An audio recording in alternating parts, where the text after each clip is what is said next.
Assalamualaikum warahmatullahi wabarakatuh. Kembali lagi di channel iStorytelling Indonesia. Semoga Anda hari ini diberikan kesehatan, kelancaran rezeki dan setiap langkahnya selalu diberkahi Allah. Mari kita dengarkan baik-baik kisah berikut ini dan Anda bisa tulis di kolom komentar tentang apa ya yang Anda rasakan setelah mendengar kisah ini. Supaya dapat berkah, silahkan subscribe channel iStorytelling Indonesia. Assalamualaikum warahmatullahi wabarakatuh. Di zaman Nabi Muhammad SAW, ada seorang pria yang dikenal dengan nama Ammar bin Hisham bin Mughirah.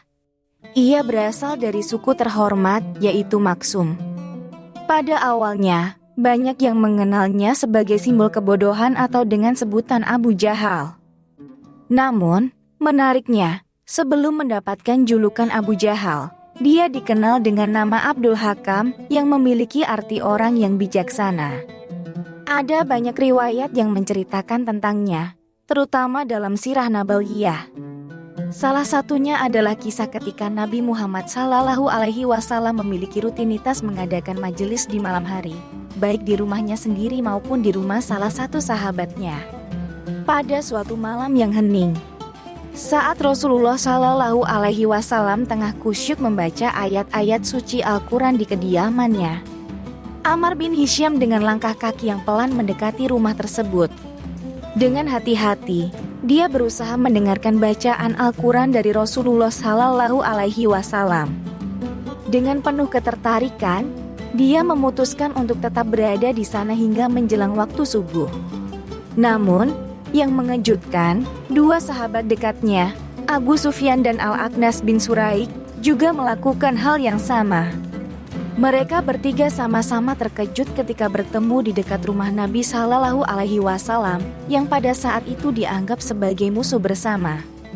Dengan rasa malu yang mendalam, mereka memilih untuk meninggalkan tempat itu tanpa berbicara satu sama lain. Namun, kejadian serupa terulang selama 3 malam berturut-turut, membuat mereka merasa perlu untuk saling berbagi alasan mengapa mereka menguping pembacaan Al-Quran oleh Rasulullah SAW. Pada pagi harinya, Al-Aqnas dengan rasa penasaran mendatangi Abu Sufyan di rumahnya. "Wahai Abu Hamzah," sapa Al-Aqnas dengan nada yang penuh rasa ingin tahu, "apa pendapatmu tentang apa yang telah kita dengar dari mulut Rasulullah semalam?" Abu Sufyan, dengan ekspresi yang serius, menjawab, "Wahai Abu Salabah, demi Allah, aku telah mendengar beberapa ayat Al-Quran yang sungguh aku pahami maknanya. Namun, ada juga beberapa ayat lain yang belum pernah ku dengar sebelumnya dan aku belum memahami maknanya." Mereka berdua kemudian berbicara panjang lebar tentang apa yang mereka dengar dan bagaimana mereka merasakan keindahan Al-Quran meskipun mereka saat itu belum memeluk Islam. Kemudian, Al-Aqnas memutuskan untuk mengunjungi Abu Jahal yang dikenal sebagai pemimpin suku mereka.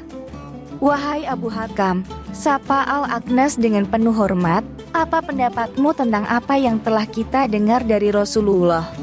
Abu Jahal, dengan nada yang agak tinggi, menjawab, "Kami, Bani Umayyah dan Bani Abdul Manaf, selalu bersaing untuk mendapatkan kehormatan. Jika mereka bisa memberi makan kepada orang-orang kafir, kami pun bisa melakukannya.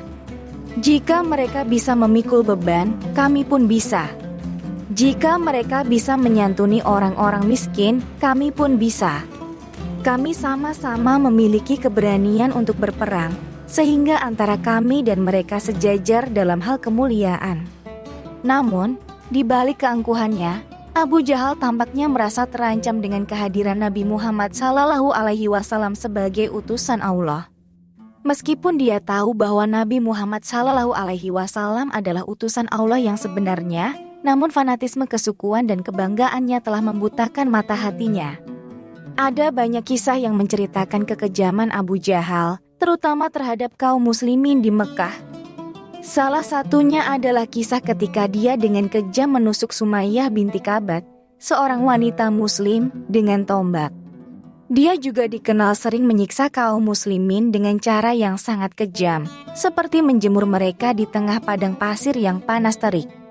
Kekejaman ini terjadi sebelum masa hijrah ke Madinah. Ibunda Ammar bin Yasir, salah satu sahabat Nabi, tercatat sebagai salah satu syahid pada masa awal penyebaran Islam. Sangat disayangkan bahwa ada orang-orang yang hidup di zaman yang sama dengan Rasulullah, tetapi justru memilih untuk memusuhi agama Islam. Salah satu kisah yang paling menggugah hati adalah ketika Rasulullah sedang sujud dalam salat, Abu Jahal dengan sengaja melempari kepala beliau dengan kotoran. Namun, dengan kesabaran yang luar biasa, Rasulullah tetap melanjutkan salatnya.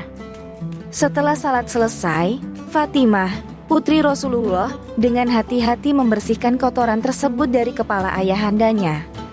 Melihat kejadian ini, Rasulullah Shallallahu Alaihi Wasallam mengangkat tangan dan berdoa kepada Allah, memohon agar Abu Jahal dan beberapa pemimpin Quraisy lainnya mendapatkan balasan yang setimpal atas perbuatan mereka. Doa Rasulullah ternyata dikabulkan oleh Allah. Semua orang yang disebut dalam doa Rasulullah akhirnya tewas dalam Perang Badar, salah satu perang paling bersejarah dalam sejarah Islam.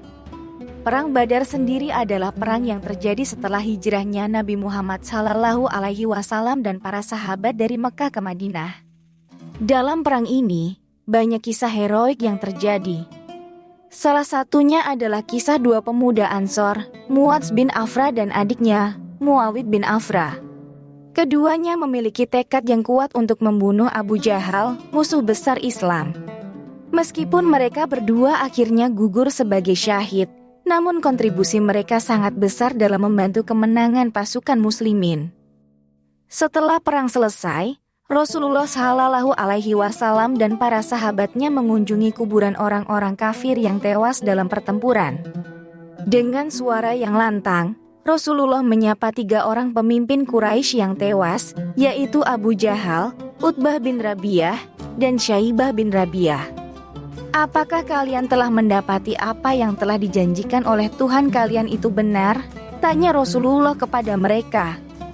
Meskipun mereka sudah meninggal, namun Rasulullah meyakini bahwa mereka masih bisa mendengar perkataannya.